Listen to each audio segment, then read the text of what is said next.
성부, 성자, 성령의 이름으로 수요 새생명교회 예배 하나님 앞에 드리겠습니다. 다같이 사도신경으로 신앙 고백하시겠습니다.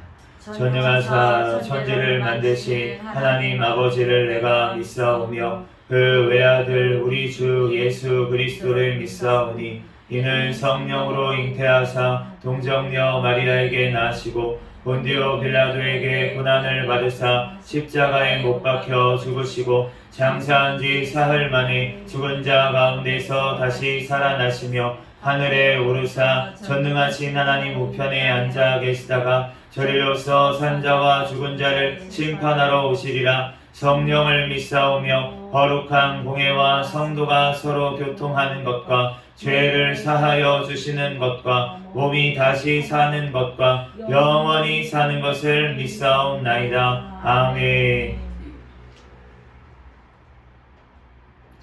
이 시간 하나님 주신 하나님 말씀 마태복음 9장 14절에서 17절까지 말씀입니다. 마태복음 9장 14절에서 17절까지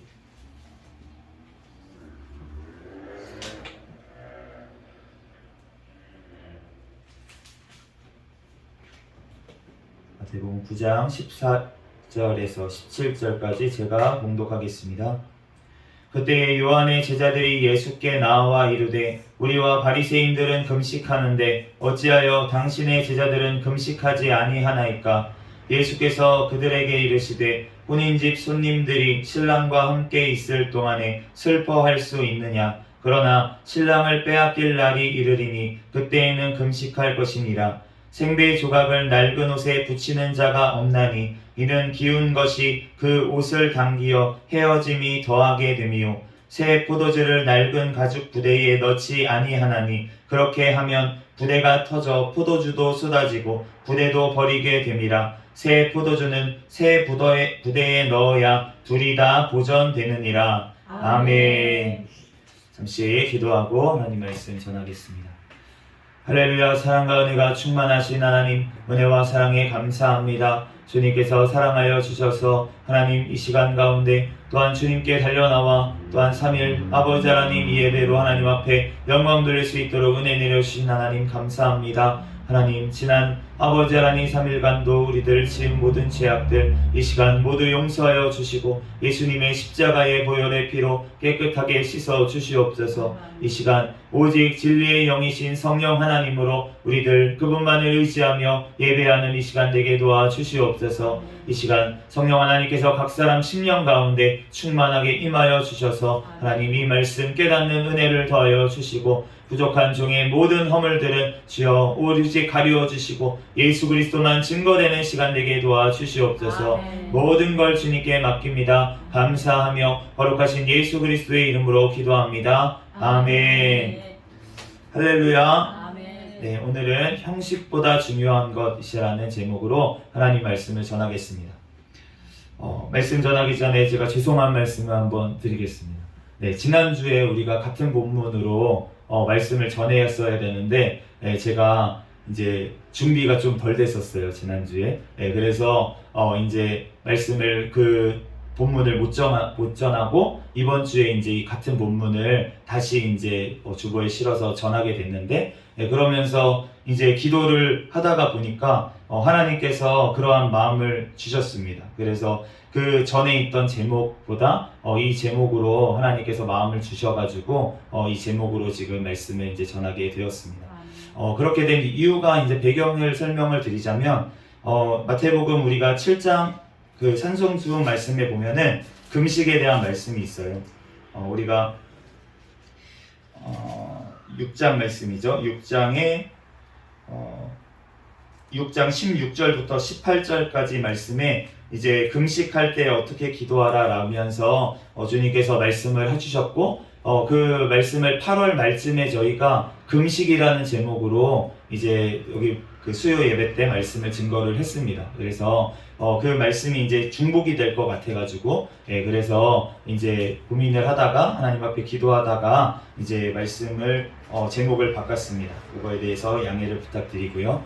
그래서 우리가 오늘 본문 말씀 9장 14절 말씀 다시 한번 같이 읽어보도록 하겠습니다. 14절 시작. 그때 요한의 제자들이 예수께 나와 이르되 우리와 바리새인들은 금식하는데 어찌하여 당신의 제자들은 금식하지 아니하나이까? 네, 오늘 지금 이 14절 말씀은 지난번 그 9절 13절에 이어서 지금 세리 마태를 부르셨어요. 마태를 부르시고 그 집에서 잔치를 벌이고 있는 중이었습니다. 그런데 그때의 바리새인들은 뭐라고 했습니까? 그때 바리새인들이 그의 제자들에게 왜 죄인들과 함께 당신의 그 선생은 같이 잡수시냐 이러면서 예수님께 와가지고 왜 죄인들과 함께 식사를 먹는 것이 그 당시에 이제 바리새인들 그 율법서라고 하는데 사실은 우리가 구약 말씀이 율법이라고 하잖아요. 모세 오경을 율법이라고 하고 그리고 특별히 이제 구약 성경 전체를 율법이라고도 하는데 그런데 그 율법뿐만이 아니라 그 당시에 바리새인들은 자기들이 장로의 유전이라고 해서 더 많은 것들을 더 붙였습니다. 바리새인 내에서 이제 손 씻기 전에는 밥을 먹어서는 안 된다, 떡을 먹어서는 안 된다, 뭐 여러 가지 규정들이 훨씬 더 많이 붙어 있었어요. 성경보다도 더 하나님의 말씀보다 더 나아갔던 거죠. 그러니까 그러한 것들이 있었을 때 왜 죄인들과 같이 먹으면 안 되는 법이었습니다. 바리새인들은 구별된 자들이란 뜻이거든요. 바리새파 사람들은 우리는 죄인들하고 구별된 자가 되어야 된다라면서 처음에 생겼던 거예요. 그런데 한 100년의 시간이 흐르면서 어떻게 됐냐면 그 마음속에 있던 알맹이들, 그 마음속에 정말 하나님 앞에서 우리가 거룩해야 된다, 우리가 죄로부터 구별돼야 된다, 이렇게 시작했던 그 운동이 나중에 100년이 지난 후에는 어떻게 됐냐면 그 알맹이는 사라지고 껍질만 남은 거예요. 네, 껍질만, 형식만 남아서 그래서 그 안에 담길 수가 없게 그 안에 무엇인가를 담을 수 없는 낡은 부대가 돼버렸다는 것입니다. 그렇기 때문에 예수님께서 계속 이제 바리새인들과 부딪히면서도 설명을 해주시는 거예요. 그런데 오늘 본문 말씀에는 14절에는 그 이어서 이제는 바리새인들이 아니라 요한의 제자들이 와가지고 예수님께 우리하고 바리새인들은 금식을 하고 있는 기간인데 왜 당신의 제자들은 금식하지 않고 먹고 있느냐 라면서 예수님 앞에 또 와서 따져 묻는 것입니다. 그런데 이 요한의 제자들 같은 경우에는 사실 그 요한이 지금 어떠한 상태에 있었습니까? 우리가 감옥에 갇혔잖아요. 헤롯 왕한테 바른 소리를 했습니다. 당신이 그 동생의 아내를 취하는 것이 옳지 않다라고 얘기를 한 것 때문에 감옥에 갇혀 있었어요. 그것 때문에 이제 그리고 이 세례 요한은 얼마나 그 청렴한 생활을 했었는지 우리가 메뚜기와 석청을 먹었다고 그렇게 나와 있잖아요. 정말로 보잘것없는 음식에 그렇게 진짜 광야에서 그렇게 세례만 주고 진짜 하나님 앞에 뭐라 그래야 되나요? 정말 거룩하게 구별되기 위해서 정말 죄와 싸우기 위해서 멀리하기 위해서 정말로 힘들게 그렇게 지켜봤던 그런 사람이라는 거예요. 그러니까 그 제자들도 그 세례 요한을 본받아가지고 금식을 막 밥 먹듯이 하고 그렇게 하면서 그렇게 신앙생활을 하고 있는데 그런데 이 예수님의 제자들은 너무 자유로운 거예요. 너무 자유로워 보이는 거예요. 지금 금식하는 기간인데 심지어 우리가 잘못됐다고 얘기하는 바리새인들도 저렇게 금식하는데 당신의 제자들은 왜 금식을 안 하고 지금 먹고 앉아 있습니까? 이렇게 지금 와가지고 예수님한테 이제 따져 물은 것입니다. 15절 말씀 같이 한번 읽어보겠습니다. 시작. 예수께서 그들에게 이르시되 혼인집 손님들이 신랑과 함께 있을 동안에 슬퍼할 수 있느냐? 그러나 신랑을 빼앗길 날이 이르리니 그때에는 금식할 것이니라. 아멘. 예수님 당시에 이제 혼인잔치가 열어지면은 여기 혼인집 손님들이라고 되어 있는데 이 혼인집 손님들이라고 표현한 이 단어가 그 혼인집의 신랑 옆에 있는 들러리들을 얘기를 합니다. 그렇게 신랑 옆에 있는 들러리들은 항상 웃음을 지어야 된대요. 왜냐하면 잔치집에 들러리니까 우리가 들러리를 쓴다는 거는 그 신랑 신부를 돋보이게 하기 위해서 옆에 세워주는 거잖아요. 그것처럼 신랑이 지금 이제 곧 진짜 혼인잔치에 들어가고 결혼을 하게 되는 이 잔치 가운데서는 그 옆에 있는 사람들이 금식하는 사람들은 들러리를 세우지 않았대요. 금식하는 사람들은 거기에 혼인잔치에 참여할 수가 없습니다. 그러니까 들러리로 쓸 수가 없으니까 그러니까 신랑과 함께 있는 혼인집 그 들러리들, 그 손님들은 그러면은 슬퍼할 수 있느냐? 얼굴에 밝은 빛을 띠고 있어야 되고 항상 즐거울 수밖에 없다고 그렇게 예수님께서 말씀하시는데, 그런데 오늘 이 신랑이라고 비유를 한 이분이 누구십니까? 예수님이잖아요. 지금 제자들이 예수님, 신랑이신 예수님과 함께 있기 때문에, 그렇기 때문에 즐겁고 항상 파티를 하고 이렇게 잔치를 벌이는 거라고 그렇게 예수님께서 말씀하신 줄로 믿습니다. 우리가 성경에 보면, 구약 성경에 신랑이라고 한 단어는 우리가 에스겔에도 보면 나오고 호세아서에도 나오면 다 신랑 신부 비유를 해서 하나님을 얘기를 하세요. 하나님께서 본인을 신랑이라고 표현을 하시고 이스라엘을 신부라고 표현을 하시면서, 신부였던 너네가 바람을 폈다, 너네가 우상 숭배했던 것이 바로 바람을 핀 거다, 이렇게 비유를 해서 말씀을 하시잖아요. 그러니까 이 신랑이라는 표현은 바로 하나님 자신을 얘기하시는 건데, 이것을 봐서도 우리가 이 예수님께서 바로 신랑 되시는 분, 바로 구약에 얘기하셨던 그 하나님이신 줄로 믿습니다. 아멘. 그렇기 때문에 우리가 이 예수님과 함께 있을 때는 금식할 수가 없다라고 얘기를 하시는 거예요. 그것을 우리가 지금도 적용을 한다면, 우리가 예수님과 함께, 우리가 예수님의 영이신 성령의 충만함으로 있을 때는 우리가 금식할 필요가 없을 줄로 믿습니다. 아멘. 그런데 우리가 금식해야 될 때가 있다고 오늘 말씀을 하시는데, 예수님께서 언제라고 하시냐면 신랑을 빼앗길 날이 이르리니 그때에는 금식할 것이니라. 이제 신랑을 빼앗길 때, 예수님이 이때 이 구절에서 신랑을 빼앗길 때를 얘기하시는 것은 예수님께서 이제 십자가를 지려고 가셔서 죽임을 당하시는 것, 그것을 이제 얘기를 합니다. 그래서 실제로 그 이후에, 예수님께서 십자가에 달리신 이후에 이 제자들이 너무나도 슬퍼가지고 진짜 밥을 제대로 먹었겠습니까? 우리가 부활하신 예수님이 나타나셨을 때 보면 알잖아요. 예수님이 손수 밥을 차려주세요. 제자들이 밥 먹는 것도 잘 거르면서 아마 두렵고, 예수님하고 같이 다녔을 땐 두려울 게 없잖아요. 두려울 게 없었는데, 그런데 예수님이 그렇게 십자가에 달리시는 것을 보고 너무 두려우니까, 우리가 예수님이 나타나셨을 때도 보면 문을 다 걸어 잠그고 이렇게 있는 것을 알 수가 있는데, 그만큼 두려움에 떨고 있으니까 뭐 먹을 게 들어갔겠습니까? 그러니까 분명히 금식을 했었을 거라는 거예요. 그러니까 이름을 빼앗길 날이 이르리니 그때에는 금식할 것이니라, 이 말씀처럼 제자들이 금식한 줄로 믿습니다. 그런데 그 예수님의 영이신 성령 하나님께서 이 땅에 다시 임하신 줄로 믿습니다. 마가의 오순절에 마가의 다락방에서 제자들이 기도를 하는데 주님께서, 이제 성령 하나님께서 강하게 임하신 거예요. 그러고 나니까 강하게 나가서 이제 복음을 전하고 이렇게 됐습니다. 성령에 충만할 때, 우리가 신약 성경에 보면 사도행전부터 이렇게 쭉 보다 보면 금식이란 단어가 몇 번 안 나옵니다. 금식했다는 기록이 어디 나와 있냐면 사도행전 한 12장쯤에 보면, 이제 바울과 그 바나바를 파송할 때, 그 선교사를 파송할 때, 그때는 이제 큰 행사잖아요. 큰 이제 준비를 해야 되니까 그때는 금식했다라는 말이 이제 나와요. 그런데 이제 구약처럼, 구약에는 엄청 금식하라라는 말이 많이 나옵니다.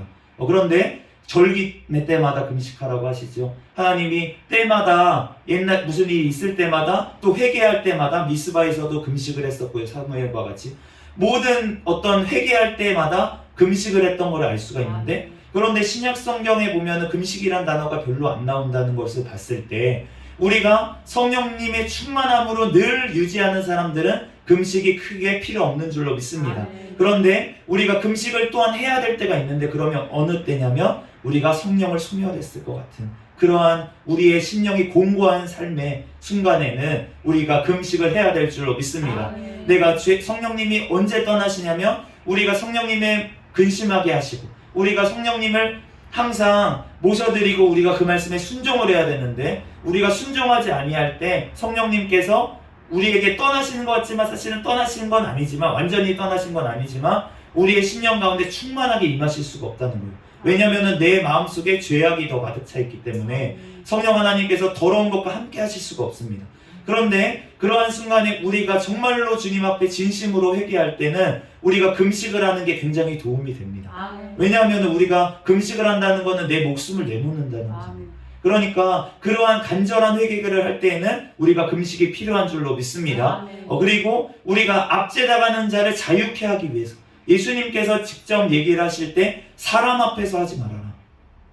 금식을 사람에게 보이려고 하지 말아라. 아멘. 그런데 우리가 이럴 때가 있잖아요. 가족들 중에 아니면 교회 식구들인데 내가 금식을 하고 있는데 그런데 내가 밥을 왜 안 먹어? 이렇게 물어볼 수 있잖아요. 같이 밥을 먹어야 되는데 이제 그럴 때는 어쩔 수 없이 이제 얘기를 해야 내가 금식이라서 이렇게 거짓말을 또 하기도 그렇고 그러니까 이제 얘기를 하는데 그게 아니고 예수님이 말씀하셨을 때 금식을 사람들에게 보이려고 하지 말아라 라고 했을 때는 이 당시에는 금식하는 것이 자랑이었어요.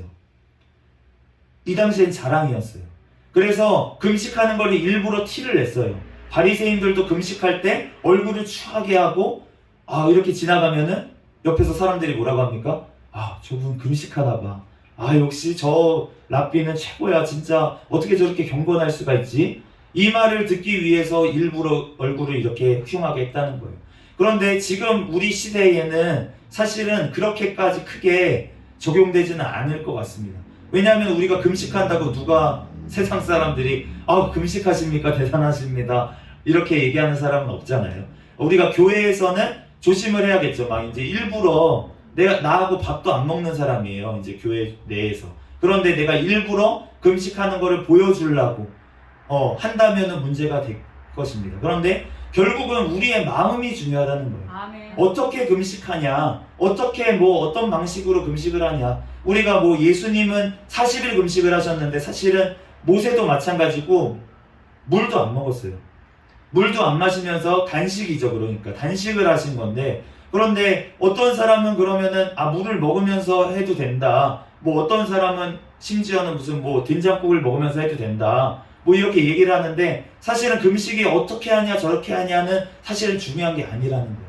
주님 앞에 그 마음이 중요한 줄로 믿습니다. 아멘. 진심으로 하나님 앞에 회개하고 또한 어떤 기도 제목, 그 제목이 나의 어떤 유익을 위해서가 아니라 정말로 어떠한 한 영혼을 살리기 위한 기도를 하기 위해서 하나님 앞에 간절하게 그 영혼을 위해서 같이 금식하면서 나아가는 것. 이러한 하나님께서는 마음을, 중심을 보시는 거지 우리의 어떠한 그런 금식을 며칠 하는지 어떤 방식으로 하는지 그러한 것들을 보시는 게 아니라는 것입니다. 그렇기 때문에 우리는 주님 앞에 온전한 금식, 하나님 앞에 원하실 때 드려야 될 줄 믿습니다. 아멘. 그렇지만 더 중요한 것은 무엇이냐면 우리가 신랑을 빼앗기지 않는 것이고 우리가 늘 예수님을 모시고 성령 하나님을 우리 마음속에 모시고 늘 기쁨과 감사로 나아간다면 우리가 더 이상은 회개할 것이 없는 줄로 믿습니다. 우리가 회개를 한다는 게 날마다 발을 씻듯이 우리가 회개를 해야 됩니다. 우리가 잘못한 것들, 어떤 사람에게 말을 잘못하든 아니면 내가 나쁜 생각을 했든 뭔가 어쨌든 어떤 나쁜 곳에 갔든 하나님 앞에 회개를 해야 돼요. 그런데 그러한 회개 가운데 정말로 아까 전에 금식하면서 정말 내 생명을 내어놓는 그러한 회개를 할 때에는 내가 하나님과 너무나도 멀리 떨어져 있는 지금 너무나도 곤고한 그러한 상황에 해야 되는 것이고 우리가 일상생활 중에서는 늘 기쁨과 감사로 하나님 앞에 영광을 돌리면서 우리가 살아가야 될 줄 믿습니다. 그럴 때 주님께서 우리와 늘 함께 하시는데 임마누엘 함께 하시기 위해서 우리에게 오셨다는 거예요. 예수님은. 그렇기 때문에 우리가 약속을 하셨어요. 내가 가면 너네한테 더 유익이다. 내가 너희와 항상 함께 있지 않냐. 육신으로 이 땅에 오셨을 때는 예수님과 떨어질 일이 있지만 성령님이 우리와 함께 하셨을 때는 우리는 천국 갈 때까지 성령님이 동행하시는 줄로 믿습니다. 그렇기 때문에 우리는 빼앗길 일이 없다는 거예요. 16절 말씀 같이 읽어보겠습니다. 시작. 생배 조각을 낡은 옷에 붙이는 자가 없나니 이는 기운 것이 그 옷을 당기어 헤어짐이 더하게 됨이요.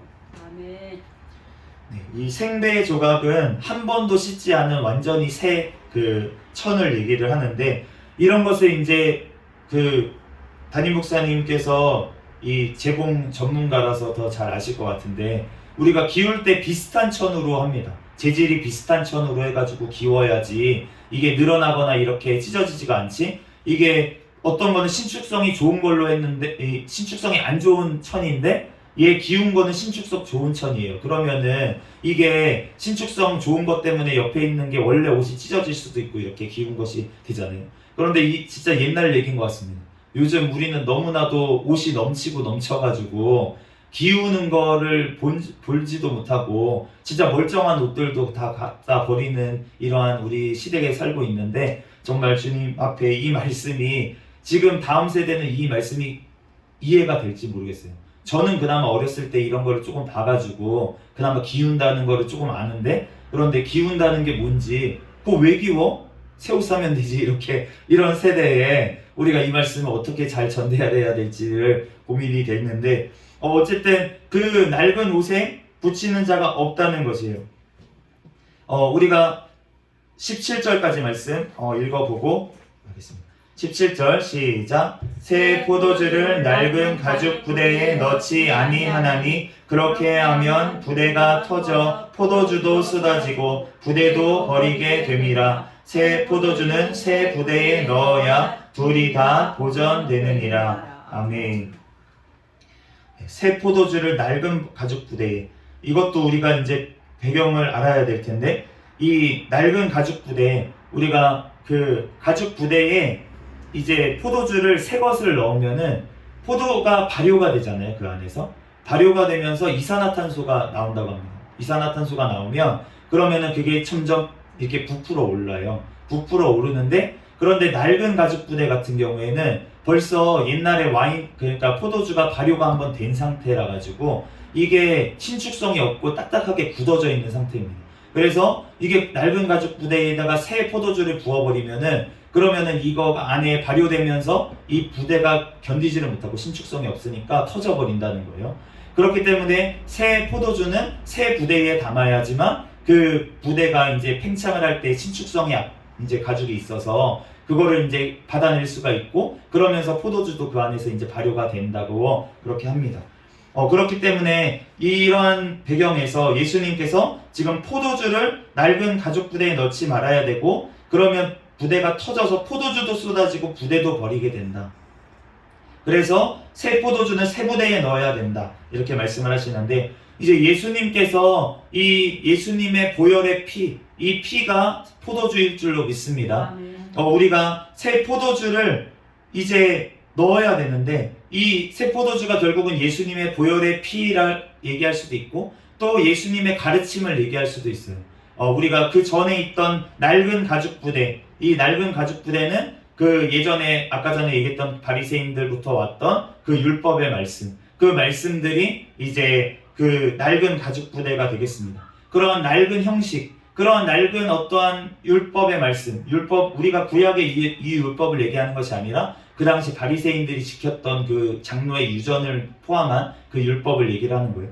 그 율법의 말씀을 그 예수님이 그 안에 담을 수가 없다는 거예요. 그 똑같은 형식으로 가지고 그 금식을 일주일에 2번을 해야 되고, 어떻게 해야 되고, 뭐 손을 씻고서는 꼭 빵을 먹어야 되고, 밀밭에 가면서 안식일 날은 병자를 고쳐서도 안 되고, 예수님께서 병자를 고치시는데 안식일 날 꼭 가서 고치시잖아요. 근데 장로의 유전에는 안식일 날 병자를 고쳐서도 안 되는 겁니다. 아무 일도 하지 말아라 라는 것을 너무나도 확장을 해가지고 이것도 하지 말고 저것도 하지 말고 다 하지 말라고 그렇게 얘기를 하는 거예요. 그런데 막상 자기들의 이익에 관련된 문제에서는 다 상관없이 했다는 것입니다. 그러니까 예수님께서 병자를 고쳐주시니까 막 비난하던 사람들이, 너의 그러면은 소나 양이 웅덩이에 빠지면 안식일을 빠지면 안 건져내겠느냐? 아무 소리를 못하는 거예요. 그거는 장로의 유전에 없었어요. 그냥 건져내야죠, 그거는. 그런데 이 병자를 고치는 거 가지고 예수님이 그렇게 정죄를 하고 판단을 했다는 것입니다. 그러니까 이 예수님의 가르침을 받아들일 수가 없는 거예요. 이 사람들은 낡은 가족대가 됐기 때문에. 그렇기 때문에 형식에 둘러싸여서 나의 생각에 고정관념에 둘러싸여 있는 사람들은 예수님을 받아들일 수가 없었다는 것입니다. 그래서 부대가 터져버릴 수밖에 없어요. 예수님을 담아도. 그렇기 때문에 새 부대에 닿아야 둘 다 보존된다 라고 그렇게 말씀을 하셨습니다. 그렇기 때문에 예수님께서 이제 새 부대와 같은 교회를 통해서 그렇게 새롭게 주님께서 이 말씀, 예수님의 가르치신 말씀을 우리에게도 주신 줄로 믿습니다. 주님께서 이렇게 교회를 통해서 하나님께서 말씀을 우리에게 이렇게 만들어 주시고 우리에게 전해 주신 것은 바로 주님께서 이 새 부대와 같은 이제는 낡은 옛날 이스라엘이 아니라 옛날 그 팔레스타인 지방에 있었던 그 이스라엘이 아니라 예수 그리스도를 통해서 주님께 돌아오는 자들, 그 하나님의 자녀가 된 자들이 이스라엘이 되도록 주님께서 교회를 통해서 구원의 역사를 이루어 가시는 줄로 믿습니다. 주님께서 우리가 구약을 보면은 이스라엘 백성들을 통해서 출애굽을 시키시고 주님께서 구속사를 이끌어 와셨어요. 분명히 예수님께서 오실 때까지 그 모든 역사들이 의미가 없는 것이 아닙니다. 예수님이 그 자손으로, 아브라함의 자손으로 또 다윗의 자손으로 주님께서 이 땅에 오셨기 때문에 그 모든 역사들이 의미가 없는 게 아니라 예수님이 오심을 예표하고 보여주는 역사였다는 거예요. 그런데 그 역사 자체이신 예수님께서 이제는 이 땅에 오신 줄로 믿습니다. 그렇기 때문에 그 예수님 이후로, 예수님께서 이 땅에 오신 이후로, 승천하신 이후로는, 우리는 성령님이 오신 이후로는 이제는 옛날의 그 율법의 말씀에 매여 있는 것이 아니라 성령 하나님께서 직접 우리에게 오셔가지고 우리의 삶을 이끌어가시고 우리를 가르치시고 우리를 시시때때로 이 말씀을 통해서 깨닫게 하시는 줄로 믿습니다. 우리가 이 말씀을 그냥 문자적으로 보고 그렇게 하면 아무 소용이 없다는 거예요. 도울 같은 분들은 저보다 성경을 더 많이 압니다. 얼마나 성경 공부를 많이 했는지 모르겠어요. 그런데 그분은 예수님을 몰라요. 예수님을 통해서 구원받는다는 사실을 인정하지 않습니다. 그렇게 되는 이유가 무엇입니까? 이 성경 말씀을 달달 외워도 아무 소용이 없다는 거예요. 왜 그렇습니까? 성령 하나님께서 함께 하시지 않으면 깨달을 수가 없다는 거예요. 그렇기 때문에 이 모든 말씀을 깨닫는 것도 하나님이 하시는 줄로 믿습니다. 그렇기 때문에 우리는 아무것도 하는 게 없다는 것이, 우리가 그런데 옛날에 그러한 모습에 갇혀 있으면 안 될 줄로 믿습니다. 고린도후서 5장 17절 말씀에 그런즉 누구든지 그리스도 안에 있으면 새로운 피조물이라. 이전 것은 지나갔으니 보라 새 것이 되었도다. 우리가 이 말씀을 우리의 삶에도 적용을 한다면, 우리가 정말로 옛 모습, 옛 피조물, 옛날에 그 죄짓던 그 모습으로는 우리가 이 말씀을, 예수님을 받아들일 수가 없다는 것입니다. 우리가 온전히 주님 앞에 회개하고 우리가 새 부대가, 새 사람이 그래야지만 우리가 예수님의 말씀대로 우리가 행하며 살아갈 수 있는 줄로 믿습니다. 그런데 우리가 이 포도주가 처음에 가죽 부대에 들어갔을 때 발효가 덜 됐던 것처럼 점점 발효가 되는 거잖아요, 그 안에서. 그러면서 가죽 부대도 점점 성숙해지는 것입니다. 그 포도주와 함께. 그것처럼 우리가 회개하고 예수님을 받아들였다고 해서 우리의 삶이 한꺼번에 바로 그냥 예수님을 닮아가는 삶으로 나아가는 건 아니라는 것입니다. 우리가 예수님이 우리 안에서 점점 커져야 될 줄로 믿습니다.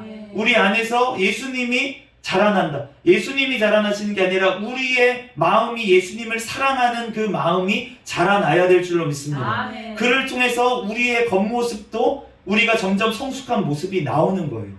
그런데 우리가 겉모습을 아무리 막 표장을 하고 아무리 이 말씀대로 뭔가 하려고, 내 힘으로 뭔가 하려고 한다고 한들 그것은 옛날 낡은 가죽 부대에 그냥 분칠하는 것밖에 안 된다는 것입니다. 우리는 완전히 새로운 것으로 돼야 될 줄로 믿습니다. 예수님으로 말미암아 옛사람은 죽고 새 사람이 돼야 되는데, 내가 어떠한 것을 더해서 되는 것이 아니라 나의 모든 것들을 주님 앞에 내어놓고 주님 앞에 나아갈 때 주님께서 완전히 새로운 것으로, 주님의 새로운 피조물로 나를 만들어 주시는 줄로 믿습니다. 그렇기 때문에 우리가 그 주님 앞에 우리가 어떠한 노력, 우리가 해야 되는 노력은 무엇이냐면 내 모습을, 주님의 말씀을 보는 것, 그리고 이 말씀에 비춰서 나의 죄를 회개하며 기도하는 것, 그것이 주님 앞에 해야 될 일일 줄로 믿습니다. 예수님께서 내가 하나님의 일을 해야 된다라고 하니까 물어봤어요. 무엇이 하나님의 일입니까? 그랬더니 예수님께서 하시는 말씀이 나를 믿는 것이 하나님의 일이다. 나를 믿는 것이 하나님의, 우리가 해야 될 일이 뭐 어떤 윤리적인 어떠한 것들, 선행을 하는 것, 그것은 주님께서 내 안에 거하시면 자연스럽게 우리에게 나오는 것인 줄로 믿습니다. 그것을 내가 한다고 내가 사람이 변하는 게 아니라 주님께서 나를 변화시켜 주시면은 내가 그러한 행동을 할 수 있게 된다는 것이에요. 만약에 내가 그러한 것이 없이 주님이 나에게 해주시는 그런 마음으로 하지 않으면, 자원해서 하지 않으면 내가 그것으로 생색을 내게 되고 교만을 하게 된다는 거예요.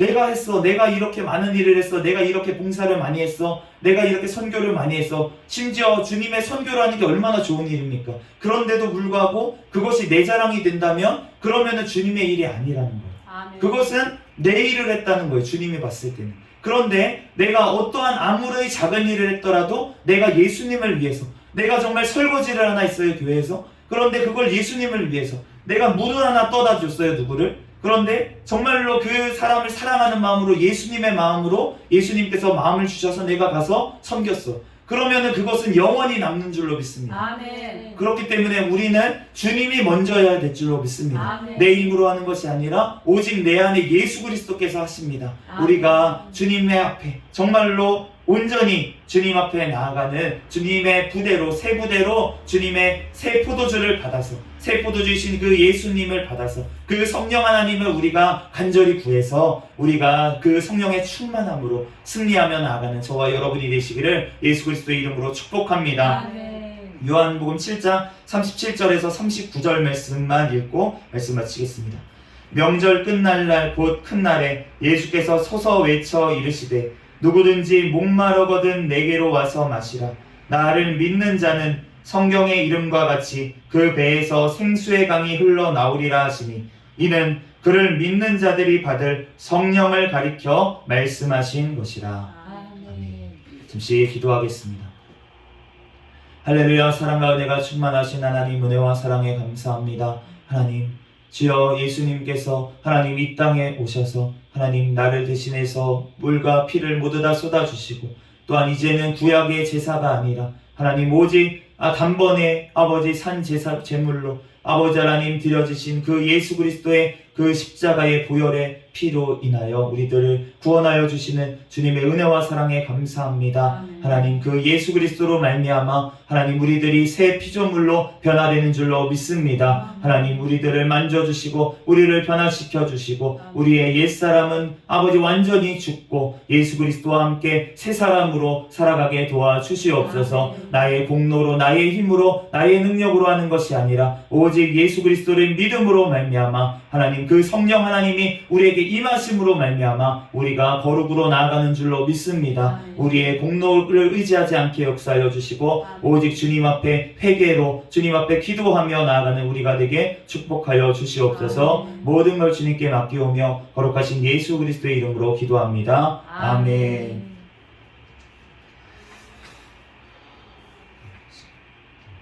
주기도문 하심으로 예배를 마치겠습니다.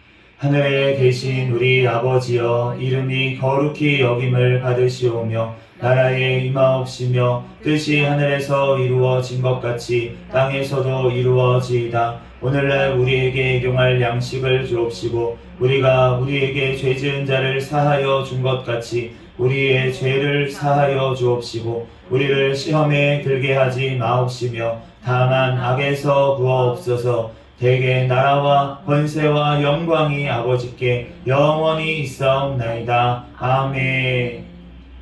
우리 구호 외치도록 하겠습니다. 시작. 전도 전도 전도 할렐루야. 아멘. 이 시간 통성으로 우리 기도하시다가 돌아가시겠는데, 시간 주여 믿습니다 부르짖고 우리 각자 기도 제목을 놓고 또 우리 나라와 교회와 우리 기도 제목을 놓고 주여 믿습니다 부르짖고 기도하시겠습니다. 주여 믿습니다.